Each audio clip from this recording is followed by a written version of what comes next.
பிடிபட்டனர். மிசாவுக்கு பின் விடுதலை அடைந்தார். தேசிய இன விடுதலை குறித்து இயக்கத்தில் கருத்து வேறுபாடு ஏற்பட்டு தமிழ் அரசனும் அவரது தோழர்களும் தனியாக பிரிந்து தமிழ் தேசியத்திற்காக புதிய இயக்கம் கண்டனர். தமிழகத்திற்கு காவிரியில் தண்ணீர் தர மறுக்கும் கர்நாடகத்தின் அணைகளை தகர்க்கவும் வேறு சில திட்டங்களுக்காகவும் தேவைப்பட்ட பணத்திற்கு அவர் படித்த ஊரில் உள்ள வங்கியில் கொள்ளையிட தமிழரசன் உள்ளிட்ட 5 இளைஞர்கள் கொண்ட குழுவினர் திட்டமிட்டனர். ஆனால் இச்செய்தி தமிழக உளவு பிரிவினருக்கு கசிந்தது. தமிழரசனை தடுத்து நிறுத்த ஒரே வழி அவரை கொல்வதுதான் என்று முடிவு கட்டிய ஆளும் வர்க்கம் நேரடியாக மோத பயந்து கொண்டு அவரது பலவீனம் எது என ஆராய்ந்தார்கள்.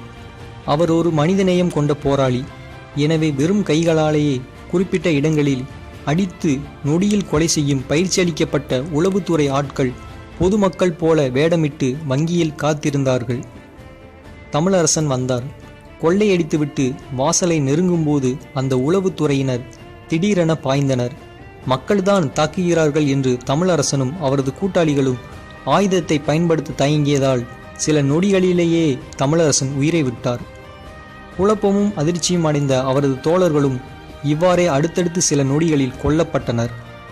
உடனடியாக புகைப்படம் எடுத்து ஏதோ மக்களே இதை செய்தது போல ஊடகங்களில் பரப்பப்பட்டது. இதையெல்லாம் திட்டமிட்டு வெற்றிகரமாக செய்தது அன்றைய முதலமைச்சர் எம்ஜிஆர் மற்றும் அவரது ஏவல் துறை. தான் செத்தாலும் பரவாயில்லை, ஆனால் தன்னால் மக்கள் சாகக்கூடாது என்று நினைத்த தோழர் தமிழரசன் தன் கையில் இருந்த துப்பாக்கியை பயன்படுத்தாமல் விட்டமைக்கு அவர் மக்களை நேசித்தது மட்டுமே காரணமில்லை. ஏற்கனவே அவர் மேற்கொண்ட ஒரு தாக்குதல் நடவடிக்கை காரணமாக 35 மக்கள் மரணமடைந்த பழி அவர் மீது விழுந்திருந்தது. அது அவர் மனதை பெரிதும் பாதித்திருந்ததும் இன்னொரு காரணமாக இருந்தது. அரியலூரில் மருதையாற்று பாலத்திற்கு அவர் வைத்த வெடிகுண்டை அடுத்து அந்த மக்கள் பலியாகி இருந்தார்கள். உண்மையில் இந்த விஷயத்தில் அவர் தவறு இழைக்கவே இல்லை. இருப்பினும் பழி அவர் மீது சுமத்தப்பட்டது.